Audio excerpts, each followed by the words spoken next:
Sehingga wali-wali itu dulu, saya berkali-kali cerita kalau ngaji, wali-wali dulu itu kalau ditawarin Allah masuk surga itu tanyanya satu, ya Allah di surga ada sholat enggak? Kalau enggak ada saya enggak mau. Kalau sampean pasti enggak tanya gitu, pasti itu sudah ada. Gini, enak mlebu swarga ora usah sholat mesti gitu. Sudah, jadi sudah lama sekali nganggap sholat itu problem. Dan itu berat masuk surga kalau begitu terus, itu berat. Itu pertanyaannya gitu.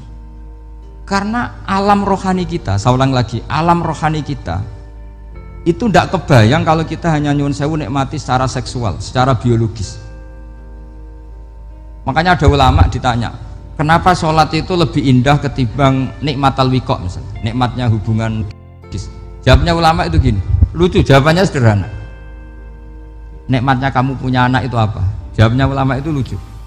Kalau sakit dia sembuh, kalau hilang dia datang. Saya ulang lagi ya, kalau sakit dia sembuh, kalau hilang dia datang. Sekarang orang tua yang punya anak sakit koma di UGD atau di emergency, itu senangnya tuh mengalahkan kesenangan apa saja. Kira-kira orang yang berhubungan intim atau yang hubungan biologis dengan orang yang sedang anaknya sembuh dari koma, senangnya senang mana? Senang yang melihat anaknya sembuh dari koma. Senikmat apapun hubungan biologis, seneng anaknya yang hilang ketemu. Nah, kalau anak ketemu saja orang seseneng itu, apalagi kita di surga ketemu zat yang lama kita sembah, yang lama kita rindukan, yang lama kita rindu, kemudian ketemu di surga, maka tidak ada artinya surga tanpa melihat Allah Subhanahu wa Ta'ala. Memang harus dijelaskan secara rohani. Akhirnya orang ngerti bahwa nikmat tertinggi di surga adalah melihat Allah Subhanahu wa Ta'ala. Karena kalau anak-anak muda mungkin protes, ya enggak, ya enak kumpul sama widadari gini-gini. Wah itu kan yang trauma bojone jelek gitu. Wah itu yang bojone jelek mesti kesusu masuk surga karena itu sudah jelek, cerewet, nggak mati-mati kan gitu. Terus dia ingin masuk surga mesti niatnya welek, mesti pikiran pertama itu kumpul widadari. Tapi ada ulama yang bikin analogi tadi, misalnya istri kamu cantik, kemudian anak kamu sakit, koma. Hubungan dengan istri sama dengar berita anak kamu sembuh, seneng mana? Seneng anak sembuh. Sama anak yang hilang, seneng mana? Anak yang hilang ketemu.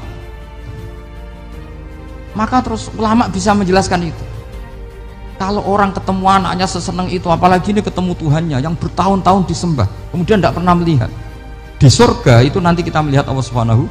Makanya Allah begitu bangganya mempromosikan surga. Surga itu apa?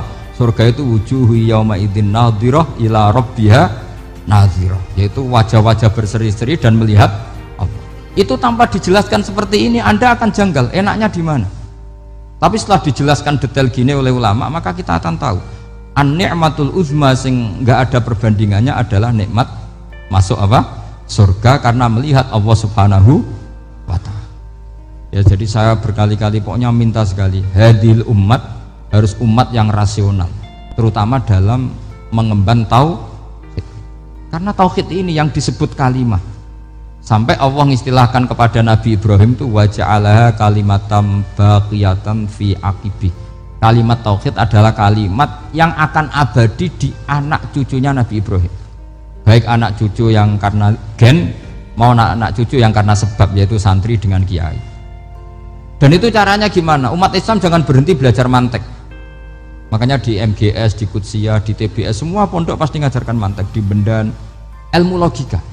Yaitu tadi, kalau kamu tidak bisa menemukan tauhid dengan cara tadi, dengan cara al-alam mutaghayyir wa kullu mutaghayyir hadis labudan min bukhtis, paling tidak pakai ilmu yang dilakukan Rasulullah SAW. Yaitu masyhur itu, saya sering cerita di mana-mana. Ada orang namanya Jubair bin Mut'im, Muhammad bin Jubair bin Mut'im. Itu dulu dia kafir. Dia orang pinter sampai dipasrai jadi negosiator untuk mengurus tawanan perang Badar yang ditawan Rasulullah SAW. Ketika datang di Medina, delalah pas maghrib, Nabi baca wattur wa kitabim mastur. Di antara ayat yang dibaca Nabi itu am khuliqu min ghairi syai'in, masa manusia sebanyak ini kemudian mereka diciptakan oleh ketiadaan. Min ghairi syai'in itu oleh ketiadaan. Masa alam raya yang wujud ini, alam raya yang punya eksistensi ini, kemudian penciptanya adalah ketiadaan. Padahal wal adamu la yakhluqu wa la yu'assiru wa la kadza wa kadza. Tentu sesuatu yang tidak ada itu tidak bisa dikatakan sebagai pencipta. Wong nggak ada, jadi faktor saja nggak mungkin, apalagi jadi pencipta. Itu Nabi habis sholat langsung beliau sungkeman, ya Muhammad, saat ini juga saya iman. Karena logika yang dibangun ayat yang kamu baca itu menghabiskan semua logika saya. Intinya logika tauhid itu akan mengalahkan semua teori non tauhid. Itu yang disebut bal naqdhifu bil haqqi 'alal batili fayadmaghuhu fa idza huwa zahid. Kebenaran tauhid itu akan menghancurkan kekuatan apa saja. Fayadmaghuhu itu di tafsir Tobari disebut dorbatan tasujud dimah. Satu pukulan sing sampai menjadikan otak itu hancur. Makanya disebut damagho, dimah itu maknanya otak. Maka kamu jangan khawatir kalau Islam didiskusikan di Uni Soviet, didiskusikan di Kanada, didiskusikan di Korea, pasti kalimat tauhid akan mengalahkan kalimatul batil. Pasti ja'al haqqu wa zahaqal batil, innal batila kana zahuqa. Tapi syaratnya kita harus kuat. Makanya saya ini senang sekali yang namanya ngaji, itu saya senang.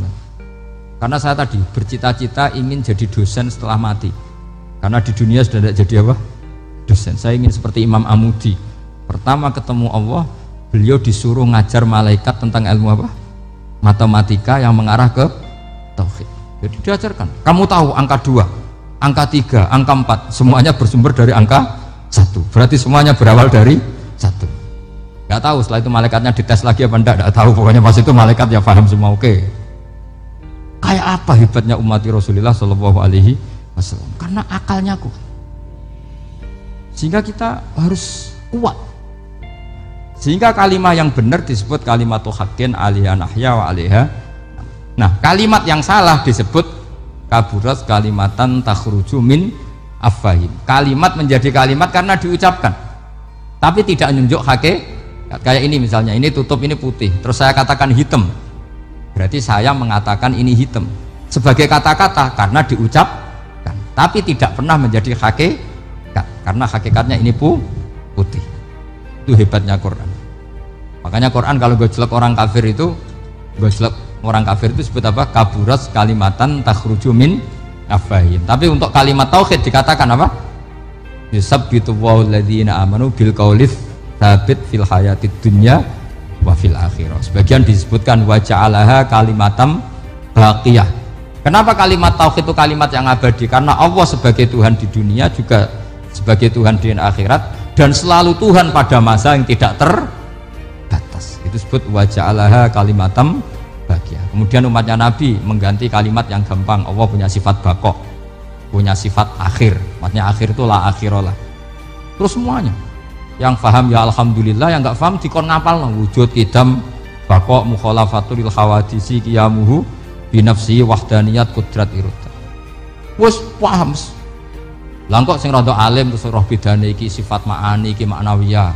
Cara Mu'tazilah ngene, cara ahli sunnah ngene. Wah itu sudah kejlimetan bocah. Sementing pokoknya wujud hitam.